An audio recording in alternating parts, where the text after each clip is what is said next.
Friends, how are you doing? It's April 7th. It's Monday. The market was open today. What a historic day. We are going to remember this moment in time for a long time. So today, a lot going on in the market. Listen, I could talk about stocks all day. I think the fundamental thing that everyone's saying at the end of the day here is that we don't have enough capital. I mean, you can just put your finger on a lot of things right now in the market, and probably if you put money into it, you'll make money off of it whenever the market even gently comes back here. So with that, we're dealing with the situation right now of the tariff situation. We're going through it. We're going through it 100%, and we still don't know how this is going to end here. Okay, countries came out over the weekend and even today and said, "Hey, we're just going to we'll do zero if you do zero. We'll work together here." China and Canada we're working out something here. And Jim, God love him. I love Jim Cramer. Okay. I love him. I'm not promoting him, but everyone has mixed feelings about Jim, but Jim over the weekend went a little crazy, made a very public display, and he said this Monday was going to be a black Monday. The market was going to crash harder than it ever has. And he is pissed, but, obviously, everyone bought into the market because the market did not do that today. We saw a little bit of a stable market today, better than we were expecting. Jimmy, we love you. So let's go right into, the next days are going to be really telling of how things could play out. But, the next 2 weeks should just be like this. It could be an up and down. The market is reacting to news so much. A tweet came out today, like this rumor got started today before around noon, somewhere around there, where this tweet got released. Let's just say this wrong information got released, where it said that Trump was going to halt the tariffs for 90 days. Immediately the market shot up. I mean, immediately. And then the White House had to send out a press statement saying that is not true. We are going through with the tariffs. And then the market went, what? I mean, it was like, what? So if you sold in that moment, you probably made some profit. I'm not going to say that was rigged or somebody was doing something there, but yeah, I won't even go into that. So that's probably going to be a lot of what this week is going to be. The market is going to be very reactive to news, and obviously the biggest thing, I think the biggest thing with all of this tariff situation right now is it's going to come down to China. Because obviously that's the number one issue. It's China. How are we going to work out a deal? China has already come out and said, hey, we have retaliation tariffs, and that's really, I fundamentally believe that is one of the big problems right now. So if we can work out some sort of deal with them, obviously that will soften things that are going on in this market. And it'll soften the blow with a lot of things here. I'm going to talk about just a couple stocks for a while, but I wanted just to throw out some things out there that are just unbelievable prices right now that people, if you're lost, you're like, I don't know what to put my money in. I don't know what to do. There's just so much out there. Not that you have to put your money in what I'm showing you. There's plenty of things out there. Okay. There's plenty of people talking about great positions to start in, but these are just some things that, I had people texting me today, asking me like, what should I buy? What should I do? And these are just things that I think that will do well for people over the next 5 to 10 years. If you're starting from scratch, you're building a portfolio, or you're like, I want to get in a new position, these are things that are really going to probably honestly do well for you into the future. And obviously there's different price ranges for every investor, whether you have $5 or $5,000, or in the middle at $500. Still, there's places for everyone in this market right now, 100%.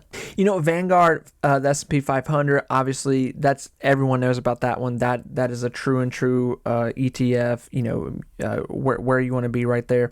You got Vanguard, Russell 100, that is just full of the biggest tech stocks right there. I mean, that is a solid play into the future, 100%. You have Schwab.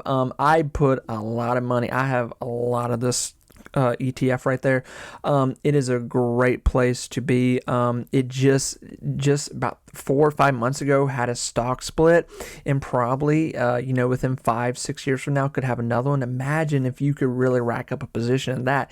It has a nice dividend attached to it. Great position, great ETF right there. JP Morgan, that's a monthly, I'm pretty sure that's a monthly dividend. I have a lot in that. I buy into that every week. It's a great ETF. As long as there's a world, there's going to be that JP Morgan equity premium income ETF right there. I guarantee you that. And then you have, of course, QQQ, and obviously that's going to be for some higher rollers out there trying to really solidify a position into that. But obviously, if it's in that, the world is in that one. It's every the biggest companies, tech companies, are in that one right there. So for ETFs, obviously those are ones that those are for different price ranges for everyone, but are undoubtedly solid plays into the future, 100%. And then looking more at like individual stocks, you have Advanced Micro. AMD, that right there is just, man, $80 for a company that is going to continue to make some amazing quarterlies this year. More than likely, even if they don't have a crazy, beat on their next quarterlies, they're going to come close and they're still going to make a lot of money. That stock is still going to do very well this year. Whenever we see the market kind of balance out here, whether it's this month, next month, who knows? You have Amazon under $200. That's, and still, all these could still take more damage. That's the thing too. You have Nvidia under $100. Nvidia is under $100. Holy freaking smokes. PayPal 58, PayPal Holdings, $58. Now, PayPal's been going down here, but there's a strong argument that PayPal's going to do better here into the future, and it's still a very strong company, very strong, elements attached to that company coming out, quarterlies into this year, next year. Johnson & Johnson, $150. That's a little out there, different kind of company stock, but $150. As long as there's a world, there's going to be a Johnson & Johnson, okay? Huge company. Visa, $312. That is a sell right there for that stock right there. More than likely, they will have a stock split somewhere into the future because they're going to get it down, obviously. Tesla, I think Tesla will continue to take more damage. I'm counting on it.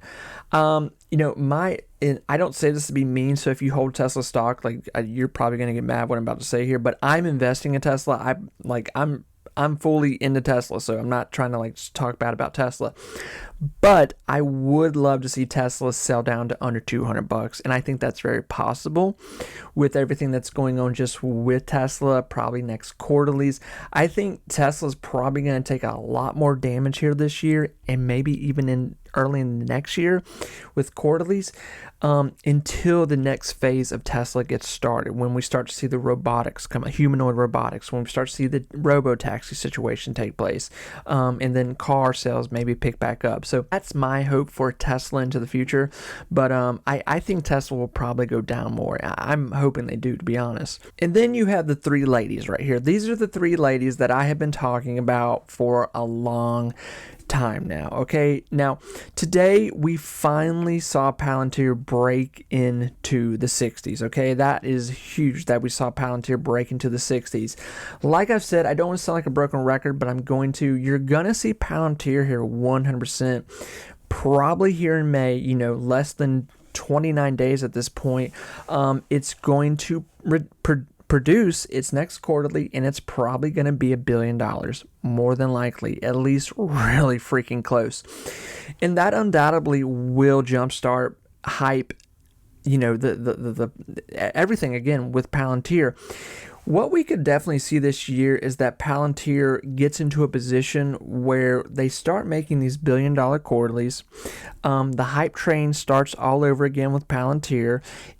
We don't know where the market's going to be in May, but if we can see the market somewhat balance out in the next 2 weeks, and these tariffs maybe aren't as big of a deal as people are making them out today, my personal belief, and this is, you don't have to believe this at all because there's no proof of this right now, but I think more than likely in the next 2 to 3 weeks, maybe month, all this tariff stuff will kind of just simmer down, the dust will settle, and the market will start to move up a little bit. I think somewhere later in the year, the summer, when we start to see the next inflation reports, maybe the next two, and we start to see hints of inflation really going back up, things that maybe deals weren't worked out too good with the tariff situation, we will see inflation rise. And that could trigger something, a more of a sell in the market, where everything we build back from here on could just go right back to where we were, maybe a little worse. I see that happening more than just the market continuing to go down now. That's kind of what I think more than likely would happen at this point. So investors are wanting to buy in the market 100%. People are wanting to spend money. They're wanting to buy. So you have Palantir. Either way, that's a solid play into, even holding this year, next year, and, for a while here, as long as they keep producing these mammoth quarterlies, okay? And then you have Big Bear. Big Bear still very much in this, what's going to happen to Big Bear? Is Big Bear going to get more contracts with defense government here? Possibly, maybe. It's honestly right around that time where they usually get one. It's been January, February, March. April, are we going to get another deal? I don't know. Kevin did release that tweet here just, a week ago at this point, talking about, Big Bear could do well with global trade, helping with that. So, I don't know. A lot of us were thinking, is that him leaving a breadcrumb? Is that him saying like, hey, I've actually sat down with the White House and we've talked about hashing out a deal working with that situation? I don't know if that's what he was saying. Obviously, he can't come out directly and say that because that's a, fraud with investing. If he were to come out and say, hey guys, just a quick little tip. We just worked out a huge deal for billions of dollars, millions of dollars with the White House working out this tariff situation. So, what do you think that would do? That would make the stock go freaking crazy before they even release the contract, the deals. So, he can't do that. Big Bear is still very much in this realm of like, where's it going to go? But the fact that Big Bear even today went into $3, I was like, oh my God, this is crazy. Big Bear walked right back up to $3. It's surviving, dude. It's keeping its head above water. It is very wild to watch Big Bear, survive this market right now. I think it's a very strong sign that Big Bear is looking to run. People are wanting to buy Big Bear. People are hoping good things for Big Bear. It's just the fact, can Big Bear continue to hold this army of investors right now? I think it can. I think it's showing that if it can survive what's going on right now in this market, it's going to do very well later into this year. If we can hold this $3 position well the rest of this year, Big Bear is going to do just fine. Okay. The main thing, obviously, that no one wants to see with Big Bear right now is that we just don't want to see it continue to sell off and get into a position where it's forced to do a reverse split. But that is just that's nowhere in the ballpark right now. So don't worry about that. And then you have SoundHound. The long story, cut and dry story of SoundHound is that SoundHound had a killer year in 2024, just an amazing, superb year. And that this year we should have another really good year for SoundHound. They should continue to do well.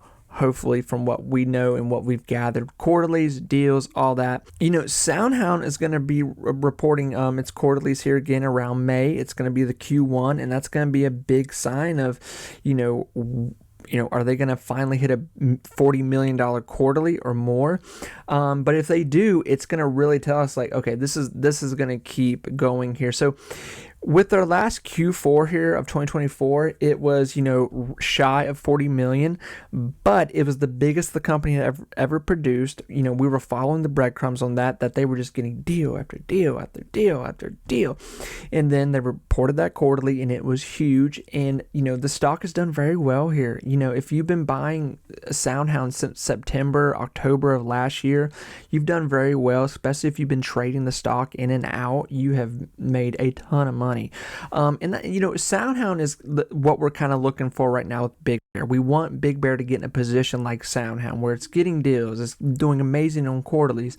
Big Bear's not there 100% yet. I do think that Big Bear will show blemishes, little things of what SoundHound is doing, where it's, it's getting these deals. It's going to start compounding on quarterlies, and by the end of the year we'll know a lot more, and we could be somewhere really special. It's still early in the year here to say something's not going to make it here. SoundHound wasn't getting a lot of the huge deals that it got until September, October, November of 2024. I mean, a lot of big deals came in right at the end, and that's why Q3 and Q4 were so big for SoundHound and just completely blew people's minds. So, I was talking about SoundHound on here for since, I don't know, August of last year, July, something like that, and people were ripping me apart about talking about SoundHound, and I got it, I fully got it, but I was follow the breadcrumbs, follow what's happening here,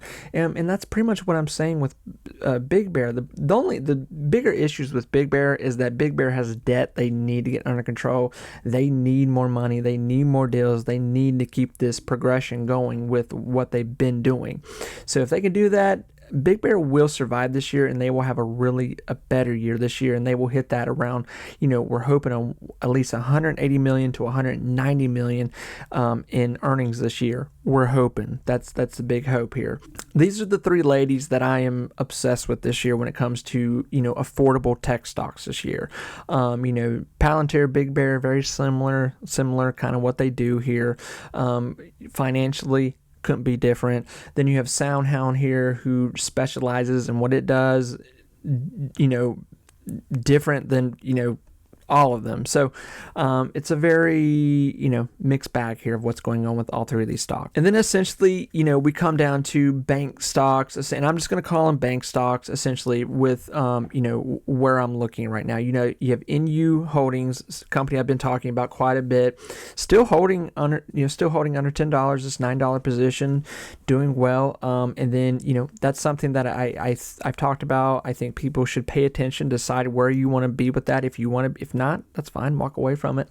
But then you have Robinhood, and with all this news with Robinhood, their last quarterly, we don't know what Robinhood exactly is going to continue to hit this year. I think with Robinhood announcing this news of they're going to push the banking side of where they're going next, which they've kind of already done it. I think a lot of people have, they've had cards with Robinhood, credit cards, all that kind of stuff, bank cards essentially. But now it's just solidifying that, yes, that's more what they're pushing to. So, and you're seeing this across the board, digital banks, online banks, and the, brick and mortar bank situation is kind of, it's looked down on now. 5-10 years from now, are we gonna? I'll say 10 years. Let's stretch this a little more here. Are we gonna have brick and mortar banks? Are they gonna be relevant? Are they gonna be around? Are they just gonna be looked at like, I'm not going to a bank. That's just dumb. I think they'll be around for a long time, but it's getting to a situation where these digital banks online, where they don't need actual physical banks on every corner, they're growing very fast. That's why NU Holdings is growing. That's why Robinhood's growing. Well, Robinhood's growing. It's going to be growing more on top of that, but it's been growing too because it's been one of the biggest, app that you could, start investing on. So, I'm very excited about Robinhood in the future. I think, if you were even thinking about getting into Robinhood for the future, this is probably your sign. This is probably your moment. This stock has been cut in half. So, if you're a long-term holder in it, what do you got to lose at this point? Okay, SoFi, you know where I'm at with SoFi, friends. I'm drinking the juice on SoFi. SoFi about to report earnings here, and this is the moment here. Can SoFi hit this $1 billion quarterly? Can we hit $1 billion? I think it can. If not, it's going to come very close. It's going to be very shocking. I'll come on here and admit it, but it's going to be very shocking if SoFi does not hit at least 900 million, 950, but at least maybe hit that $1 billion position quarterly wise for this Q1. I think this might be it. So if we can get to that, it's going to be huge for SoFi. It's going to be huge for the stock. It's going to do amazing. And if we can get into May, and this, like I said, repeating myself here, if the market somewhat gets more comfortable, feels more safe here, stabilizes from what's going on, that's 3 weeks from now, we could see the market kind of, straighten out a little bit here. Eventually it's going to bottom out. Okay. Eventually it's going to stop selling off. People are going to start buying again. But this tariff situation, this could be lingering on for like the rest months from now. I mean, this could be up and down. Okay. This is an ongoing deal. It's just what it is. I think, like I said, there are so many plays out here right now. There's so many plays where people can start positions. You know, there's so many. I know a lot of you are going to comment, you didn't even talk about, I know there's so many places to put your money right now. There's so many. And, you know, we're going to have to wait and watch and see what happens. You know, obviously, if the Feds do a rate cut here, if Trump gets his way, and, you know, Trump wants rate cuts today, and that's the other thing here too, is that Trump wants rate cuts. He wants rate cuts now. Jerome Powell says, no, I don't want rate cuts right now. So if Trump gets his way here going into the summer and we do get a rate cut by the Feds, you know, that will boost the market, at least for a moment. It will definitely boost banks, okay, bank stocks. So there is that play in their back pocket. They know they have. And, you know, they may have to play that if inflation starts to roll up again here. Possibly, maybe, we'll see. So, friends, listen, it is up to you at this point. I'm not telling you to buy anything today, but what I am saying is, find things that excite you. Find, you know, stocks, ETFs, mutual funds, REIT stocks, for God's sakes. You know, where things that you're looking at to buy. Make a plan, execute it somewhere. Listen, after this week, we don't know what next week's bringing. Okay, this could be the week where things somewhat get hashed out, straightens out. You know, it's gonna eventually stop here. For a moment, it's going to stop here. And, you know, at least, you know, people are making positions this week that they can maybe sell out of in May and make a pretty dime, and then, you know, get back in somewhere. You know, I didn't put it on here, but there's things that I've bought that I'm going to probably sell in May, because the market has a high chance of doing better in May here. And, you know, I'm going to make profit off of it. A lot of people are. So, friends, I wish all of you the best of luck. I really do mean that. This is a buyer's market, man. If you got $5, $500, you're going to do well into the future, okay? Short term, long term, we'll see what happens here. But thank you so much for listening to me yap my mouth here, and I wish all of you, once again, the best of luck. Take care, friends. Bye-bye.